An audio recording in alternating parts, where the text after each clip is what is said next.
For a lot of leaders, having difficult conversations is the most challenging part of their role. I'm going to help you do it well.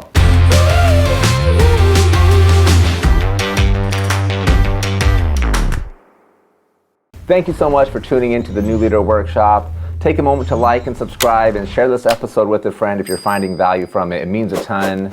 Let's talk about setting yourself up for success when it's time to have a difficult conversation. And there's 5 things we're going to talk about today. The first, have the conversation with urgency. The second, bring specific data points to the conversation. The third, check yourself. Body language and tone are super important. The fourth, be transparent in the conversation. The fifth, listen more than you talk. Leading is listening. But let's start with number 1. Be urgent. If there's an elephant in the room, talk about it. Procrastinating and pushing off a conversation because we know it's going to be hard and uncomfortable, it just creates an uncomfortable workplace for everybody involved. If somebody's made a mistake, they know a conversation's happening, they are probably creating stories in their head that the situation is much worse than it actually is, but we can get in front of that just by being urgent with the conversation and making it happen. These difficult conversations are also what's going to allow your team to grow. For providing effective feedback, don't wait to provide that feedback. Be as urgent as possible, which will allow somebody to implement and get better. It also shows them that we're invested in their success and we're making them a priority. Bring specific data. We don't want these conversations to be vague or to be about how we feel about a situation. The conversations need to be as specific as possible. So bring dates to the conversation, right? Dates that certain things happen, dates of previous conversations we had with this team member.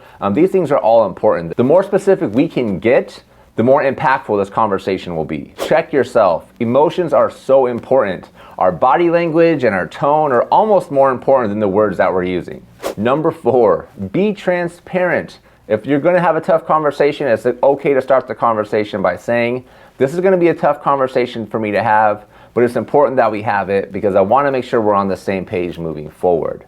Starting the conversation off by getting a little bit vulnerable and just really showing somebody how you're feeling is a great way to establish credibility, which will eventually lead to trust. Number 5, listen more than you talk. This is more challenging for some than others, right? If you're an extroverted personality type, you're probably really comfortable and filling dead air with your own voice, but this is going to make it a less impactful conversation.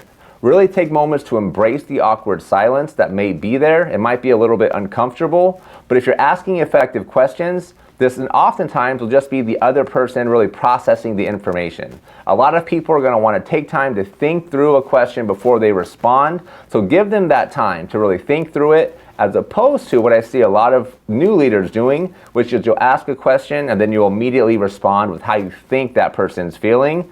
This gives them an out because they can just say, yep, and just agree with what you're saying. And you don't know if that's actually how they feel or they're just saying that because they're trying to get out of an awkward situation. So take time to really listen and understand how somebody's feeling, be curious, and really want to know how they're feeling about a situation, which will show them how invested you are as a leader. So hopefully these 5 steps help set you up for success in your next difficult conversations. I'd love to see your best tips and tricks as well. So leave them in the comments. Don't forget to like and subscribe, and we'll see you next week on New Leader Workshop.